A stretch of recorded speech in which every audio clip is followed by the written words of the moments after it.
नदी के किनारे घूम रहे हो और तुम्हें एक पत्थर मिलता है जो जो असल में पत्थर है ही नहीं, बल्कि लाखों साल पुरानी एक खोपड़ी का हिस्सा है? ये कोई कहानी नहीं है, ये है इंडिया की रियल पैलियो एंथ्रोपोलॉजिकल स्टोरी। आज हम टाइम ट्रैवल करने वाले हैं। तो जल्दी से सब्सक्राइब बटन दबा दो, नोटिफिकेशन बेल ऑन कर लो और हाँ, लाइक करना मत भूलना क्योंकि ये एक एपिक जर्नी होने वाली है। आज हम इंडिया के दो सबसे important fossil treasure troves Shivalik hills और नर्मदा बेसिन की गहराइयों में उतरेंगे। हम 13 इंपॉर्टेंट क्वेश्चंस को एक एक करके डिटेल में कवर करेंगे। बिल्कुल, हमारा लर्निंग मैप बिल्कुल क्लियर है। हम शुरू करेंगे रामापिथिकस शिवापिथिकस डिबेट से, फिर शिवालिक डिपॉजिट्स के नियोजीन प्राइमेट्स को क्रिटिकली एग्जामिन करेंगे। उसके बाद हम नर्मदा मैन के सीक्रेट्स अनकवर करेंगे और देखेंगे कि उसे होमो इरेक्टस कैटेगरी से बाहर क्यों रखा जाता है। तैयार हो? Let's unpack this. चलो शुरू करते हैं हमारे पहले सवाल से। The first one is a classic question, Ramapithecus शिवापिथिकस debate 10M 2023। The broad micro theme.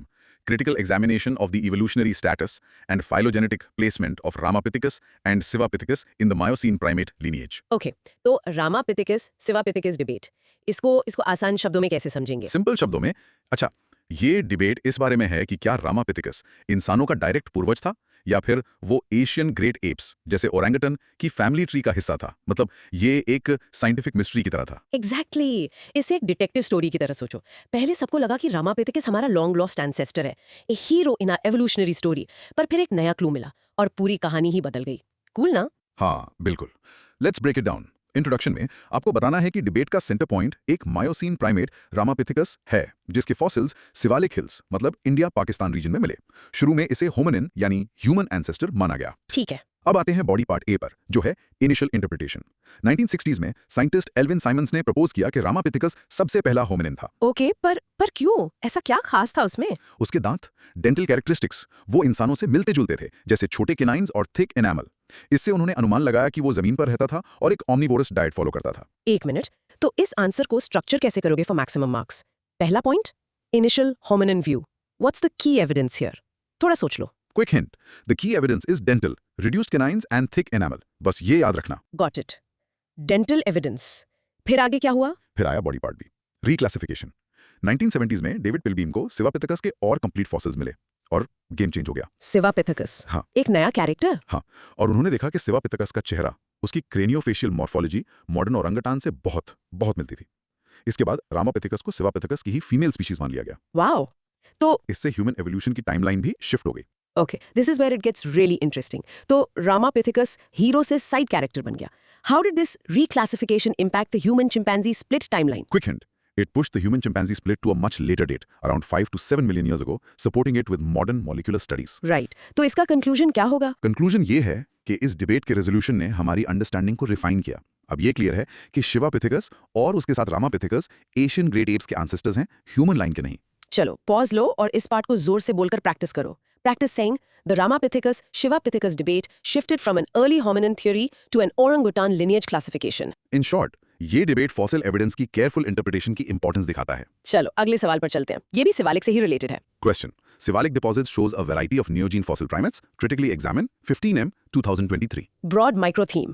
Analysis of the diversity, evidence and phylogenetic debates surrounding neogene primate fossils in the Siwalik Hills, Miocene epoch. Shivalik hills जो India, Pakistan और नेपाल में फैले हैं, एक fossil gold mine है, खासकर Miocene epoch के लिए, जो 23 से 5 मिलियन ईयर्स अगो का टाइम था।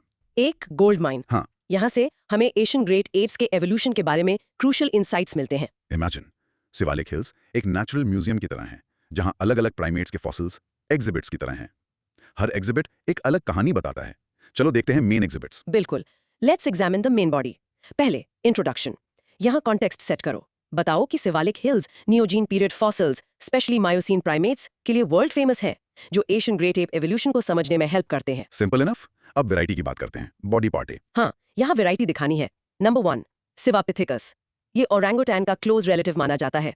ओके, नंबर 2, रामापिथिकस, जिसे पहले होमिनिन माना गया पर अब शिवापिथिकस से लिंक किया जाता है। राइट, हमने भी डिस्कस किया। नंबर 3, इंडोपिथिकस, एक बड़ा एप जिसे कभी-कभी गिगोंटोपिथिकस से एसोसिएट करते हैं। और नंबर 4, कापीरामानाग्रेंसिस, एक छोटा सा मोलर मिला है जिसका क्लासिफिकेशन अभी भी डिबेटेड है। अगर एग्जाम में ये क्वेश्चन आए तो वैरायटी को प्रेजेंट करने का बेस्ट तरीका क्या है? Should we just list them? Quick hint, list them with one key characteristic for each, जैसे शिवापिथिकस ओरंगुटान एंसेस्टर। इससे क्लैरिटी आती है, समझे? समझ गई। अब आते हैं क्रिटिकल एग्जामिनेशन पर, बॉडी पार्ट बी। हाँ, अब चैलेंजेस की बात करते हैं। पहला, ए रामापिथिकस सिवापिथिकस डिबेट, ये सबसे बड़ा रिवीजन था। जिसमें रामापिथिकस को ह्यूमन लाइन से हटा दिया गया। करेक्ट। दूसरा चैलेंज, फ्रैगमेंटरी फॉसिल्स। ज्यादातर फॉसिल्स अधूरे हैं, सिर्फ दांत या जबड़े। इससे पूरी पिक्चर बनाना मुश्किल होता है। Make sense. और तीसरा, फाइलोजेनेटिक अनसर्टेनिटी, जैसे कपीरामनिग्रेंसिस, इसका एग्जैक्ट प्लेस फैमिली ट्री में क्लियर नहीं है। और चौथा, revised timeline.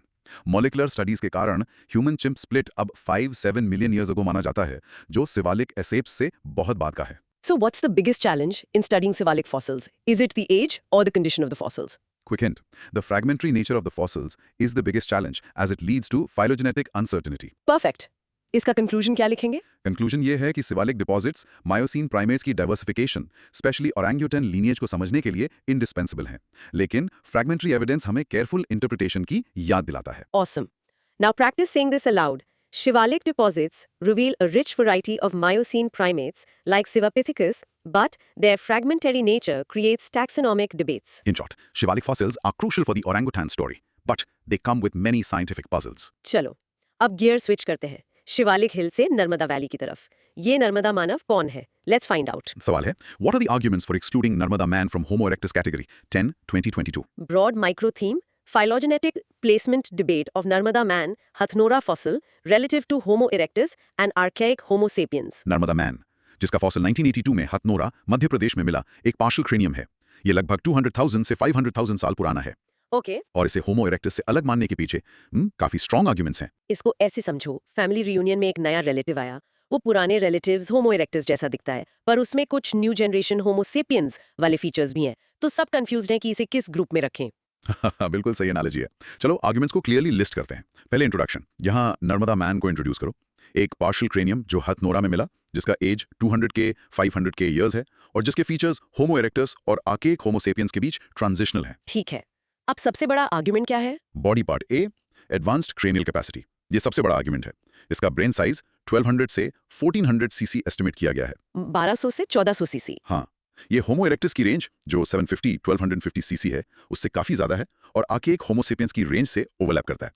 Kenneth A.R. Kennedy ने इस पॉइंट को हाईलाइट किया था। ये नंबर याद रखना बहुत इंपॉर्टेंट है, Yeah. है ना? How does this single fact challenge its classification as Homo erectus? Quick hint, it directly places it outside the typical Homo erectus brain size range and squarely within the archaic Homo sapiens range. Clear, आगे बढ़ते हैं। Body part B. Part B है cranial morphology, मतलब उसकी खोपड़ी के features भी अलग हैं। पहला, vault characteristics.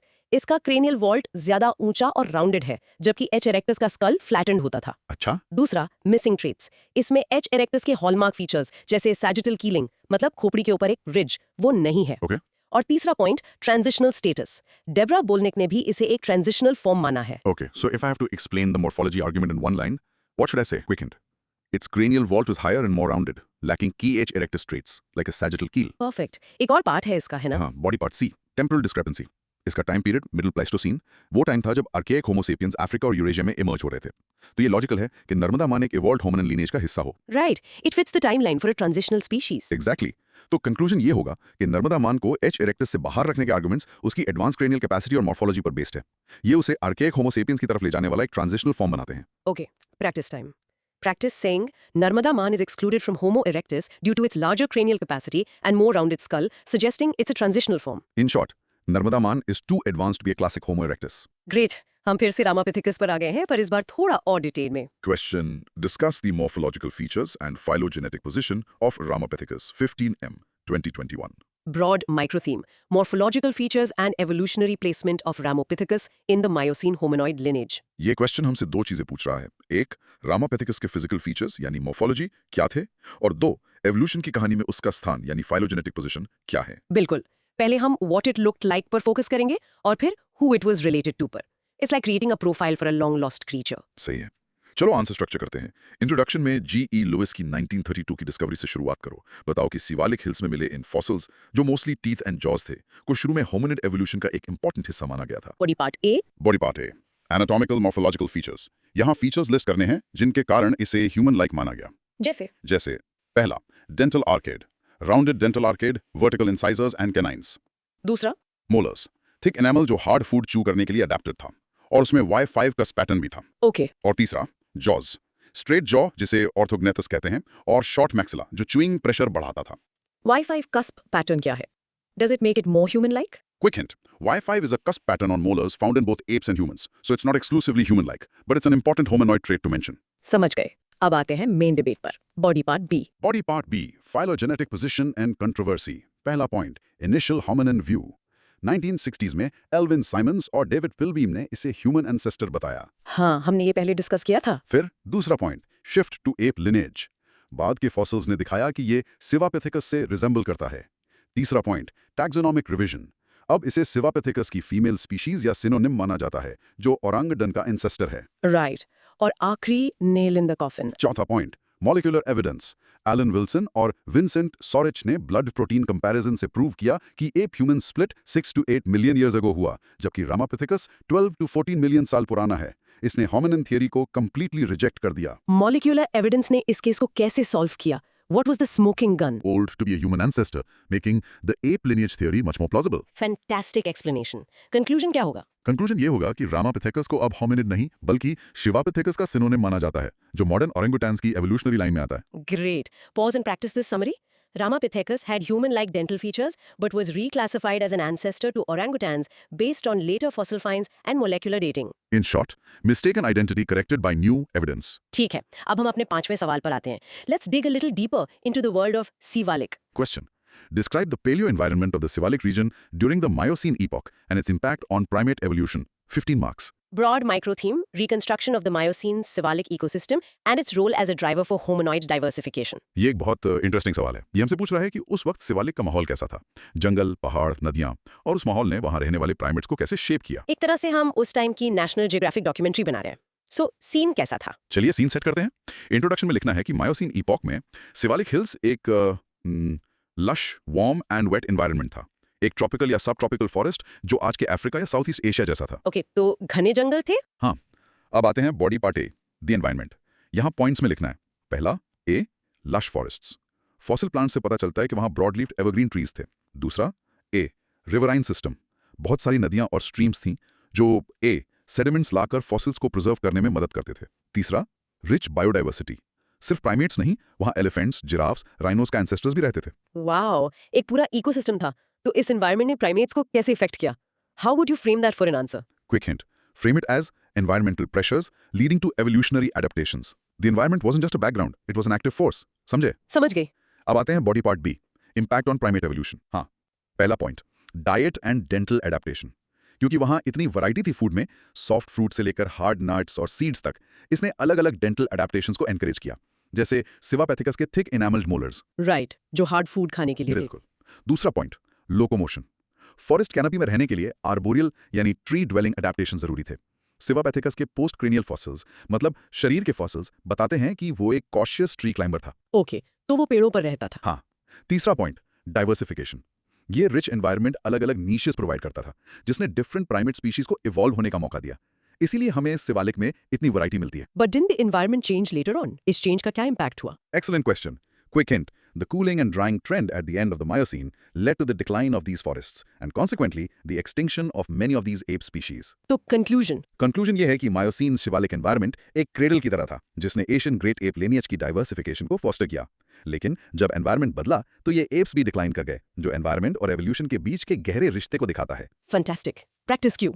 Let's practice sing. The lush Miocene environment of the Shivalik Hills acted as a catalyst for primate diversification, particularly shaping their dental and locomotor adaptations. In short, no forest, no apes. The environment was the key. Let's move on to the next question. We mentioned a big ape earlier. Time to meet him. Question. Discuss Gigantopithecus with special reference to its fossils found in the Shivalik Hills. Broad micro theme. Analysis of Gigantopithecus, the largest known primate, focusing on its morphology, diet, and phylogenetic relationship based on Sivalik evidence. Gigantopithecus. नाम से पता चलता है, The Giant Ape.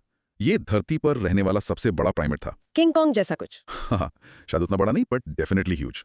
एक adult mail 10 feet तक लंबा हो सकता था और उसका वेट 500 केजी से ज्यादा। Incredible. तो इसके बारे में हमें क्या पता है? Let's start with the introduction. Introduction में जाइगेंटोपिथेकस को इंट्रोड्यूस करो as the largest known ape, जिसके फॉसिल्स प्राइमरीली चाइना, वियतनाम और इंडिया के सिवालिक रीजन से मिले हैं। इसके फॉसिल्स मेनली मैसिव मोलर्स और मैंडिबल्स यानी जबड़े हैं। ठीक है। Body part A, morphology and diet. कैसा दिखता था और क्या खाता था? उसके दांत बहुत बड़े और फ्लैट थे विद एक्सट्रीमली थिक एनामल। इससे पता चलता है कि उसकी डाइट फाइब्रस प्लांट्स जैसे बैम्बूज पर बेस्ड थी, बिल्कुल मॉडर्न जाइंट पैंडा की तरह। उसकी बॉडी का साइज इतना बड़ा था कि वो जरूर टेरेस्ट्रियल यानी जमीन पर रहने वाला रहा होगा। Okay, a giant, bamboo-eating, ground-dwelling ape. How is it linked to other cephalic primates like Civapithecus? Great question. Quick hint. While both are Miocene apes from the same region, their relationship is debated. Some scientists place Gigantopithecus in the same family as Civapithecus, and thus orangutans, while others think it represents a separate extinct side branch of the ape family tree. तो उनका रिश्ता अभी तक clear नहीं है। हाँ, अब आते हैं body part B, Siwalik evidence and phylogenetic position. Siwalik hill से जो जाइगेंटोपिथिकस के फॉसिल्स मिले हैं, वो इंडोपिथिकस जाइगेंटियस नाम से जाने जाते हैं। Indopithecus. यस, इनकी डेटिंग से पता चलता है कि ये चाइनीज गिगांटोपिथिकस से भी पुराने हो सकते हैं, जिससे ये पॉसिबिलिटी बनती है कि इस लीनिएज की शुरुआत इंडियन सबकॉन्टिनेंट में हुई हो। That's a huge claim. What's the main challenge in confirming this? The main challenge is the lack of postcranial fossils. हमारे पास सिर्फ दांत और जबड़े हैं। बिना स्कल या लिम्स के उसकी एग्जैक्ट अपीयरेंस और लोकोमोशन के बारे में कुछ भी कहना मुश्किल है। I see. So without a full skeleton, it's all just educated guesswork. Quick hint, precisely. The absence of a complete skull or skeleton makes its exact phylogenetic placement, whether it's on the orangutan line or a separate one, highly speculative. तो इसका conclusion क्या होगा? Conclusion ये है कि गिगांटोपिथिकस एक enigmatic giant है जो मायोसीन प्लाइस्टोसीन एशिया में रहता था। सिवालिक फॉसिल्स उसके अर्ली इवोल्यूशन और ज्योग्राफिकल रेंज को समझने के लिए क्रूशल हैं, लेकिन कंप्लीट फॉसिल्स की कमी उसकी कहानी को एक मिस्ट्री बनाए रखती है। Got it. Time to practice.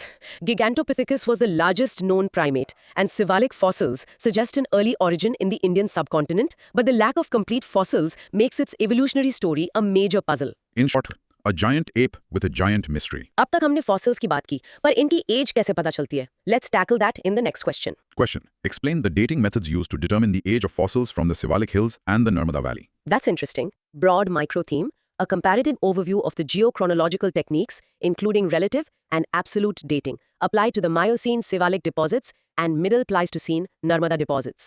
एक बहुत ही टेक्निकल पर इंपॉर्टेंट सवाल। फॉसिल कितना पुराना है, ये जाने बिना उसकी कहानी अधूरी है। बिल्कुल, टाइमलाइन के बिना हिस्ट्री क्या है? तो कैसे करते हैं ये? इंट्रोडक्शन में आपको एक्सप्लेन करना है कि फॉसिल डेटिंग दो तरह की होती है, रिलेटिव डेटिंग और एब्सोल्यूट डेटिंग। रिलेटिव से पता चलता है कि एक फॉसिल दूसरे से पुराना है या नया। एब्सोल्यूट से उसकी एक्चुअल एज इन ईयर्स पता चलती है। Okay, relative versus absolute. हाँ, अब body part A, dating the Siwalik deposits. Siwalik fossils Miocene epoch के हैं, मतलब मिलियंस ऑफ ईयर्स पुराने। यहाँ दो मेन मेथड्स यूज होते हैं। कौन से? पहला है बायोस्ट्रैटिग्राफी। ये एक रिलेटिव मेथड है। हम अलग अलग लेयर्स में मिले दूसरे जानवरों के फॉसिल्स जैसे रोडेंट्स या पिग्स को स्टडी करते हैं जिनकी एवोल्यूशन की टाइमलाइन हमें पता है। उनके आधार पर हम प्राइमेट फॉसिल्स की एज का अनुमान लगाते हैं। अच्छा, तो दूसरे फॉसिल्स को as a reference point use करते हैं? एग्जैक्टली। दूसरा मेथड है पेलियोमैग्नेटिज्म। ये एक एब्सोल्यूट मेथड है। धरती की मैग्नेटिक फील्ड टाइम के साथ रिवर्स होती रहती है। रॉक्स जब बनते हैं तो वो उस टाइम की मैग्नेटिक पोलैरिटी को रिकॉर्ड कर लेते हैं। हम इन मैग्नेटिक रिवर्सल्स के पैटर्न को ग्लोबल चार्ट से मैच करके रॉक लेयर्स की एज निकालते हैं। That sounds incredibly complex. Why can't we just use carbon-14 dating for cephalic fossils? Great question. Quick hint, carbon-14 has a half-life of only about 5,730 years. It's only effective for dating things up to about 50,000 years old. Cephalic fossils are millions of years old, so carbon-14 is completely useless for them. Got it. अब Narmada valley की बात करते हैं, body part B. Body part B. Dating the Narmada Man. Narmada deposits middle Pleistocene के हैं, जो सिवालिक से काफी यंगर हैं। यहाँ भी बायोस्ट्रैटिग्राफी यूज होती है, पर यहाँ के एसोसिएटेड फौना अलग हैं, जैसे एक्सटिंक्ट एलिफेंट्स। ठीक है, और एब्सोल्यूट मेथड्स? यहाँ पर एब्सोल्यूट मेथड्स अलग हैं। एक है यूरेनियम सीरीज डेटिंग, ये फॉसिलाइज्ड बोन्स में यूरेनियम के डिके को मेजर करता है। दूसरा है इलेक्ट्रॉन स्पिन रेजोनेंस या ESR, ये दांत के एनामल में ट्रैप्ड इलेक्ट्रॉन्स को मेजर करके बताता है कि उसे लास्ट टाइम सनलाइट कब मिली थी। So different sites and different ages require completely different dating toolkits. Quick hint. Absolutely. The choice of dating method depends entirely on the age of the deposit and the type of material available. There's no one-size-fits-all solution in geochronology. इसका conclusion क्या होगा? Conclusion यह है कि सिवालिक और Narmada fossils की dating के लिए एक मल्टीडिसिप्लिनरी अप्रोच की जरूरत होती है, जिसमें रिलेटिव और एब्सोल्यूट मेथड्स का कॉम्बिनेशन यूज होता है। एक्यूरेट डेटिंग ही इन फॉसिल्स को उनके सही एवोल्यूशनरी कॉन्टेक्स्ट में रखने में हेल्प करती है। Awesome. Practice time. Practicing. Dating Siwalik and Narmada fossils requires different techniques. Siwaliks use paleomagnetism and biostratigraphy for their Miocene age, while Narmada uses uranium series and ESR for its younger Pleistocene context. In short, the right date needs the right tool. हमने Narmada man के साथ मिले tools का जिक्र किया था. Let's explore that further. Question. Discuss the significance of the Acolian toolkit found in association with the Narmada man fossil. 15 minutes. Broad micro theme. Analysis of the technological, cognitive, and behavioral implications of the Acolian industry linked to the Hathnora hominin. Acolian tools. ये सिर्फ पत्थर नहीं है, ये उस वक्त के hominins के दिमाग की एक खिड़की है। एक खिड़की? कैसे? इंट्रोडक्शन में एक्सप्लेन करो कि अकोलियन इंडस्ट्री एक बहुत ही स्पेसिफिक टूल मेकिंग ट्रेडिशन है जिसका हॉलमार्क है बाईफेशियल हैंड एक्सेस और क्लीवर्स। ये लोअर से मिडिल प्लाइस्टोसीन तक यूज हुई। नर्मदा मैन के साथ इनका मिलना उसके बिहेवियर और कॉग्निटिव एबिलिटीज के बारे में बहुत कुछ बताता है। Okay. तो बॉडी पार्ट ए, टेक्नोलॉजिकल सिग्निफिकेंस। ये टूल्स इतने स्पेशल क्यों थे? पहला, हाँ, स्टैंडर्डाइजेशन। अकोलियन टूल्स एक फिक्स्ड डिजाइन, एक मेंटल टेम्पलेट को फॉलो करते थे। इसका मतलब है कि टूल मेकर के दिमाग में एक फाइनल प्रोडक्ट का क्लियर आइडिया था। मतलब वो प्लान करके बनाते थे। हाँ, दूसरा, कॉम्प्लेक्स मैन्युफैक्चरिंग प्रोसेस। एक अच्छा हैंड एक्स बनाने के लिए रॉ मटेरियल सेलेक्ट करना, उसे प्रिपेयर करना और फिर उसे केयरफुली शेप करना, ये मल्टी स्टेप प्रोसेस था। तीसरा, वर्सेटिलिटी। ये स्विस आर्मी नाइफ की तरह थे। बुचरिंग, डिगिंग, वुडवर्किंग सबके लिए यूज हो सकते थे। So it wasn't just random rock bashing. It was proper engineering in a way. What does this tell us about Narmada's man's brain? Quick hint. It suggests advanced cognitive functions like planning, foresight, abstract thinking, the mental template, and fine motor control. These are complex abilities not seen in earlier hominins. समझ गई। अब body part B, behavioural implications. Tool से उसके lifestyle के बारे में क्या पता चलता है? पहला, effective hunting in बुचरी। In tools ने नर्मदा मैन को लार्ज एनिमल्स को हंट और प्रोसेस करने की कैपेबिलिटी दी। इसका मतलब है कि वो एक एक्टिव हंटर था, सिर्फ स्कैवेंजर नहीं। राइट। दूसरा, पोटेंशियल फॉर सोशल लर्निंग। ये कॉम्प्लेक्स स्किल शायद एक जनरेशन से दूसरी जनरेशन को सिखाई जाती थी। ये अर्ली कल्चर का हिंट देता है। Wow, culture. But is there any debate on whether Narmada man actually made these tools? Could they just have been lying around? A very critical question. Quick hint. The direct association is strong. The tools were found in the same geological layer as the fossil. While we cannot be 100% certain he made them himself, it's the most parsimonious explanation. The hominin present at the site is the most likely author of the tools found at that site. So, conclusion. Conclusion ये है कि Acheulean tools Narmada man को सिर्फ एक fossil से बढ़कर एक intelligent, technologically capable hominin के रूप में एस्टैब्लिश करते हैं। ये टूल्स उसके एडवांस्ड कॉग्निटिव स्किल्स और एक कॉम्प्लेक्स हंटर गैदरर लाइफस्टाइल का सॉलिड एविडेंस है। Great. Practice saying this. The Acheulean tools found with Narmada man as significant as they demonstrate advanced cognitive abilities like planning and abstract thought, indicating a sophisticated hunter-gatherer lifestyle. In short, the tools show the mind behind the man. चलो थोड़ा compare करते हैं। We said Narmada man is different from a typical Homo erectus. Let's make that comparison explicit. Question. Compare and contrast the cranial features of Narmada man with those of a classic Asian Homo erectus, like the Peking man, 15M. Broad, Ricrotheme, a detailed morphological comparison of the Hathnora cranium with classic Homo erectus specimens, highlighting both shared, ancestral, and distinct derived traits. Excellent.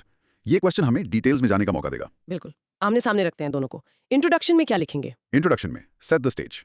Narmada man middle Pleistocene India और Peking man Homo erectus pekinensis from China दोनों Asian hominins हैं, पर उनके time period और features में important differences हैं। ये comparison उनके इवोल्यूशनरी रिलेशनशिप को समझने में हेल्प करता है। Okay, body part A, similarities, the homo erectus heritage. दोनों में कॉमन क्या था? उनमें कुछ एंसेस्ट्रल होमो इरेक्टस ट्रेट्स कॉमन थे। पहला, थिक क्रेनियल बोन्स, दोनों की खोपड़ी की हड्डियां मोटी थीं। दूसरा, प्रोमिनेंट ब्राउ रिजिस, सुप्रा ऑर्बिटल टोरस, दोनों की आंखों के ऊपर हड्डी का उभार था। तीसरा, प्लेटिसेफली, मतलब उनकी स्कल की हाइट कम और लेंथ ज्यादा थी compare to modern humans. So they clearly shared a common ancestor in the Homo erectus family. हाँ, ये उनका फैमिली लुक था। How do we structure these points to show a direct comparison in an answer? Quick hint. Use a table or a point-by-point comparison format. For each feature, describe it for H. erectus first and then for Narmada man. For example, brow ridge, prominent in both but slightly less so in Narmada man. This creates a clear, high-scoring structure. Perfect advice. अब आते हैं body part B, differences, the evolved traits of Narmada man. यहाँ से कहानी interesting होती है। पहला और सबसे इंपॉर्टेंट, क्रेनियल कैपेसिटी। जैसा हमने कहा, नर्मदा मैन का 1200 से 1400 सीसी, जबकि पीकिंग मैन का एवरेज 1000 सीसी के आसपास था। बहुत बड़ा डिफरेंस है। बहुत बड़ा। दूसरा, cranial vault shape. Narmada man का वॉल्ट ऊंचा और ज्यादा राउंडेड था, पीकिंग मैन का लॉन्ग और लो था। तीसरा, एब्सेंस ऑफ सैजिटल कील। पीकिंग मैन में एक डिस्टिंक्ट सैजिटल कील थी जो नर्मदा मैन में नहीं है। So Narmada man's skull was, in simple terms, rounder and fuller. Quick hint. Yes, exactly. The terms more globular or more expanded are good scientific phrases to use. This globular shape is a hallmark of the Homo sapiens lineage. तो इसका conclusion क्या निकलता है? Conclusion यह है कि नर्मदा माने classic Homo erectus नहीं है। उसमें H. erectus के एंसेस्ट्रल ट्रेट्स तो हैं, पर उसमें काफी सारे डिराइव्ड या एडवांस्ड फीचर्स भी हैं जो उसे आर्केक होमो सेपियंस के करीब ले जाते हैं। वो इन दोनों के बीच एक परफेक्ट मोज़ेक, एक ट्रांजिशनल फॉर्म है। Let's practice that. While Narmada man shares ancestral Homo erectus traits like thick cranial bones, its larger brain capacity and more rounded vault clearly distinguish it, placing it in a transitional position towards archaic Homo sapiens. In short, Narmada man had a Homo erectus chassis, but a Homo sapiens engine. Ha ha ha, great analogy. Okay, let's step back a bit and look at the bigger picture. We've talked about molecular evidence a few times. Let's dedicate a question to it. Question. What is the role of molecular anthropology in resolving paleontological debates with examples from the Indian subcontinent? 15M. Broad microtheme, an evaluation of how genetic and molecular data like the molecular clock, complement and sometimes challenge fossil-based interpretations of human evolution. This is a crucial topic. Molecular anthropology ने पैलियोएंथ्रोपोलॉजी को revolutionise कर दिया है। Bones can be misleading, but DNA doesn't lie. ऐसा bones can be misleading, but DNA doesn't lie. एक तरह से हाँ। इंट्रोडक्शन में एक्सप्लेन करो कि मॉलिक्यूलर एंथ्रोपोलॉजी एंशिएंट और मॉडर्न पॉपुलेशंस के डीएनए और प्रोटीन्स को स्टडी करके एवोल्यूशनरी रिलेशनशिप्स और टाइमलाइंस रिकंस्ट्रक्ट करती है। इसने फॉसिल रिकॉर्ड के गैप्स को भरने में बहुत हेल्प की है। ठीक है। तो बॉडी पार्ट ए, की कंट्रीब्यूशंस ऑफ मॉलिक्यूलर एंथ्रोपोलॉजी, इसने क्या-क्या किया है? पहला A, establishing timelines with the molecular clock. इसने हमें बताया कि human chimp split 5 to 7 million years ago हुआ, ना कि 15 to 20 मिलियन जैसा पहले सोचा जाता था। ओके। दूसरा आ, mapping human migration. Modern populations के डीएनए को स्टडी करके हम out of Africa migration routes को ट्रेस कर पाए हैं। तीसरा आ, रिवीलिंग इंटरब्रीडिंग। हम जानते हैं कि मॉडर्न ह्यूमंस ने निएंडरथॉल्स और डेनिसोविंस के साथ इंटरब्रीड किया था। ये सिर्फ उनके एंशिएंट डीएनए से ही पता चला। So it's like a genetic time machine, but how does it resolve debates specifically? Can you give an example? Quick hint. It resolves debates by providing an independent line of evidence. When fossils are ambiguous, DNA can provide a more definitive answer. For example, it can confirm if two morphologically similar fossils are actually closely related or just an example of convergent evolution. सही। अब इसको Indian context में देखते हैं। Body part B, examples from the Indian subcontinent. पहला और सबसे बड़ा एग्जाम्पल रामापिथिकस। जैसा हमने डिस्कस किया, मॉलिक्यूलर क्लॉक ने डेफिनेटिवली प्रूव किया कि रामापिथिकस ह्यूमन एंसेस्टर होने के लिए बहुत पुराना था। इसने फॉसिल बेस्ड डिबेट को एंड कर दिया। ठीक है। दूसरा, understanding modern Indian population history.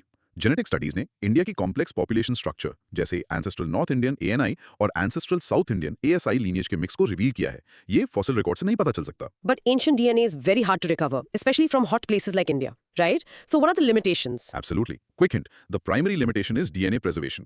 In hot and humid climates like India's, ancient DNA degrades very quickly. That's why we don't have DNA from Narmada Man yet. So for older periods, we are still completely reliant on fossils. So the conclusion is? Conclusion ये है कि molecular anthropology एक powerful tool है जो fossil evidence को complement करता है। इसने रामापिथिकस जैसे डिबेट्स को सॉल्व किया है और ह्यूमन एवोल्यूशन की हमारी अंडरस्टैंडिंग को गहरा किया है। लेकिन इसकी लिमिटेशंस, खासकर एंशिएंट डीएनए प्रिजर्वेशन की, का मतलब है कि पैलियोंटोलॉजी अभी भी इंडिस्पेंसिबल है। दोनों को साथ मिलकर काम करना होगा।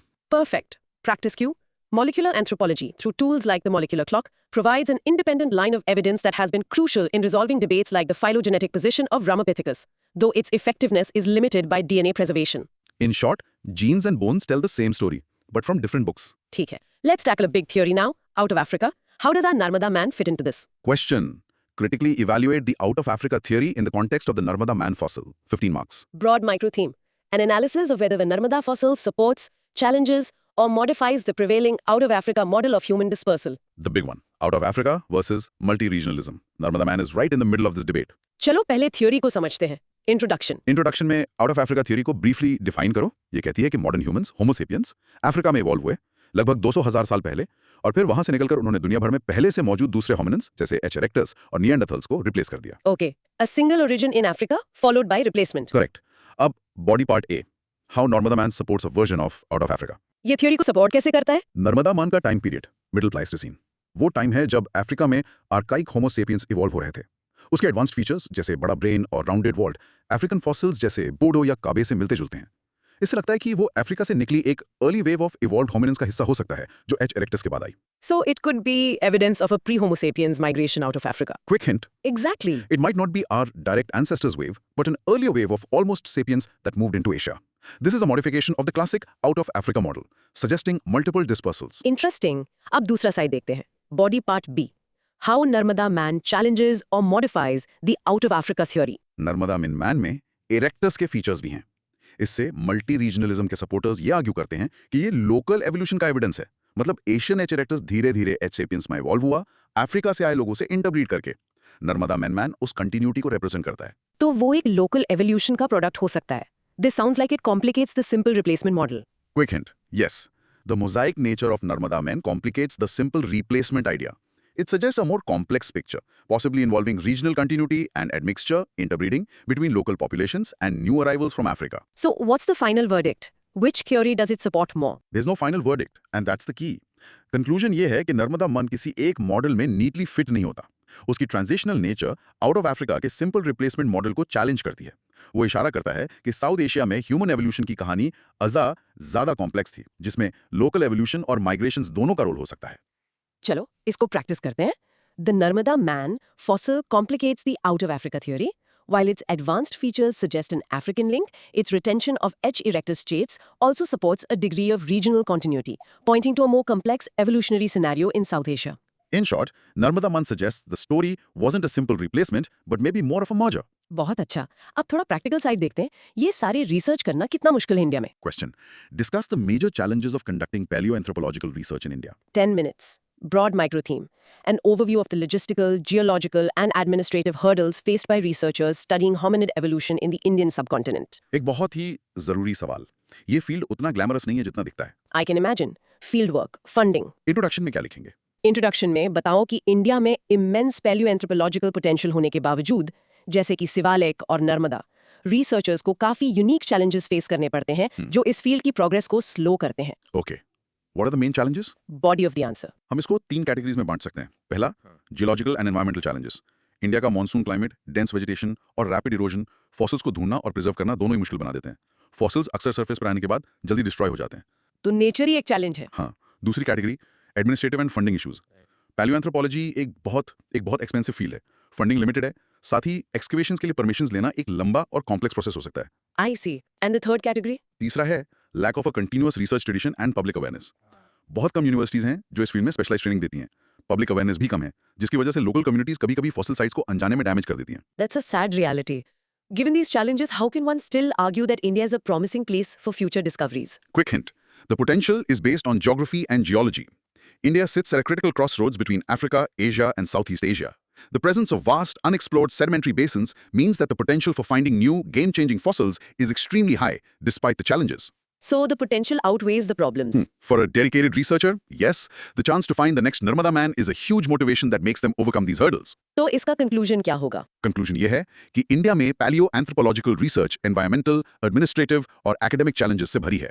इन हर्डल्स को दूर करने के लिए बेटर फंडिंग, स्ट्रीमलाइन पॉलिसीज और पब्लिक एजुकेशन की जरूरत है ताकि इंडिया के एवोल्यूशनरी सीक्रेट्स को अनलॉक किया जा सके। Right. Let's practice that.